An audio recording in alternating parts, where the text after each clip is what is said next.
By this time, we're all aware of Israel's aggression in Gaza, bombing hospitals and schools, killing thousands of civilians, primarily kids. Not to mention the current hell on earth that Palestinians face.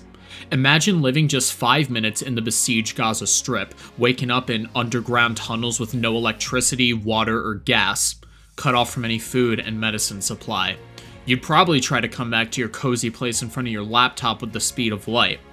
But not everyone, like the United States, supports Israel's ethnic cleansing of Palestinian people. Even if China doesn't have the status of being a superpower, they were very efficient in calling on Israel to halt the civilian bombing in Gaza. This makes you wonder what consequences China is going to impose if Israel doesn't stop, and will China make a difference with those consequences?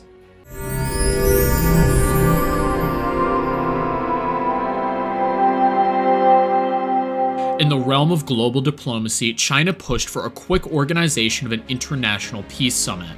The goal was straightforward: initiate positive peace talks and lay out a clear roadmap with a set timetable to foster peace between Palestine and Israel. Wang Yi, the Chinese Secretary of State, is at the helm of the diplomatic effort, discussing the details during a dedicated conversation with Riyad al-Maliki, his Palestinian National Authority counterpart. Beyond advocating for a ceasefire and peace, China also urged Israel to stop its punitive actions against Palestinian civilians in the besieged Gaza Strip. Meanwhile, on the other side of the geopolitical stage, Antony Blinken, the US Secretary of State, went to the Middle East. His mission was to prevent a broader conflict in the region. The same conflict his administration orchestrated, but we'll talk about that another time. In a call with his Saudi counterpart Faisal bin Farhan Al Saud, China's Foreign Minister Wang Yi stated that, according to him, Israel's actions extend far beyond self-defense. He emphasized the importance of Israel heeding the calls from the international community and the Secretary General of the United Nations to cease collective punishment of the people in Gaza. China recognizes the potential escalation of this conflict through outright bombing campaigns. During a call with the French President Emmanuel Macron, Iran's President Ibrahim Raisi issued a stern warning that this conflict could escalate if Israel's blockade of Gaza persisted, an outcome that China is eager to prevent. Upon his arrival in Cairo, Secretary of the United States Antony Blinken addressed reporters, acknowledging Israel's right and obligation to defend itself against Hamas attacks, and to take measures to prevent a recurrence. The ongoing Israel-Hamas conflict intensifies the rift between the United States and its allies on one side, and China and Russia and their allies on the other. This division surfaced at the United Nations Security Council, where attempts to pass a resolution faced hurdles due to disagreements among member countries, including the US, Russia, and China, all of whom possess veto power. Veto power is sort of like saying no to a decision, and when someone has it, they can stop the decision from happening. In the ongoing diplomatic realm, President Joe Biden has underlined the steady support of the United States for Israel. Chinese President Xi Jinping and Russia's Vladimir Putin have articulated a distinct position. Both leaders have condemned attacks on civilians, advocating for immediate ceasefire, and expressing their willingness to act as mediators. Importantly, while refraining from explicit condemnation of Hamas, Xi and Putin consistently emphasize that a lasting resolution to the conflict hinges on the establishment of an independent Palestinian state. This nuanced diplomatic landscape reflects the diverse perspectives and approaches of key global players in addressing the complexities of the Israel-Palestine conflict. In a recent diplomatic meeting, China and Russia have once again affirmed their shared stance on the Israel-Palestine issue, emphasizing a closely coordinated Middle East policy.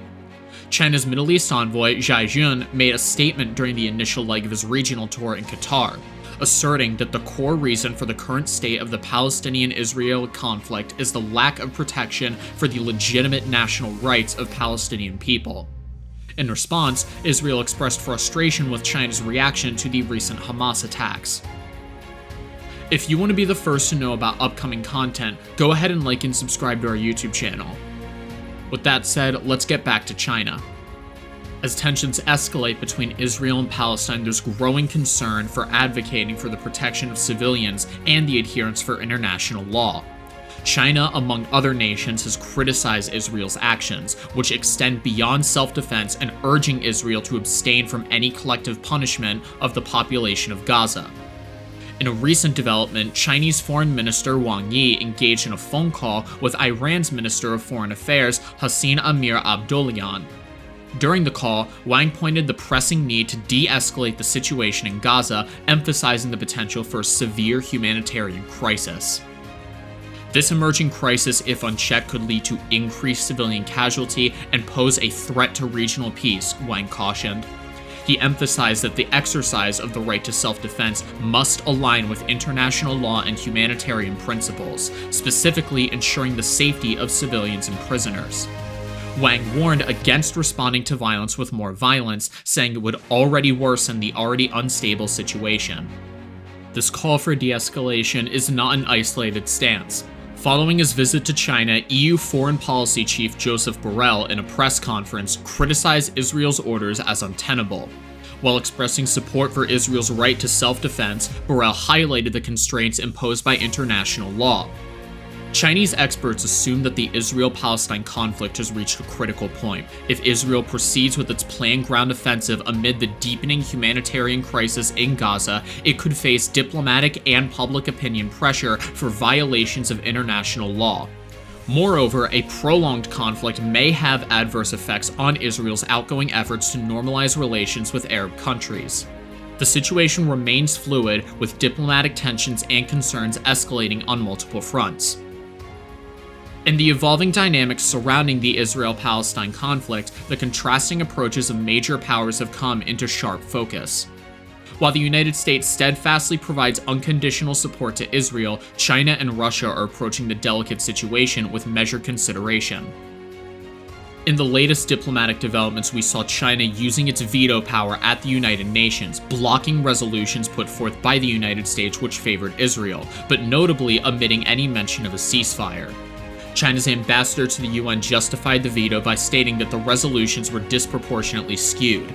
Emphasizing a commitment to facts, legal principles, conscience, justice, and broad international appeal, particularly from Arab countries, the ambassador asserted that China's stance is firmly rooted in a comprehensive understanding of both sides of the conflict. The ambassador revealed that an earlier draft resolution focused on addressing the humanitarian aspects of the Israel-Palestine conflict with a strong emphasis on safeguarding civilians garnered significant support from council members. But it faced a similar fate due to a subsequent veto. The United States introduced a new draft resolution that, according to China, deviated from the consensus among members, introducing divisive elements beyond the humanitarian scope. Several council members, including China, Russia, the United Arab Emirates, and Brazil, all proposed amendments to the text. But China's ambassador expressed regret over the sponsors' superficial revisions before hastily pushing the draft to a council vote. He criticized the draft for lacking content balance, blurring matters of right and wrong, and diverging from the global cause for a ceasefire. In plain terms, the Chinese ambassador made it clear that their opposition to the draft resolution stemmed from a failure to strongly address the immediate need for a ceasefire. He emphasized that the ceasefire is not just for diplomatic concepts, it's a matter of life and death for many civilians. The ambassador strongly condemned all violence against civilians and urged diplomatic efforts to secure the release of hostages. The ambassador also cautioned that if these actions persist, the situation could escalate, potentially involving Arab countries and turning into a full-scale war. Join the conversation and share your insights. We want to hear your perspective on China's role in the global arena. Drop your thoughts in the comments down below.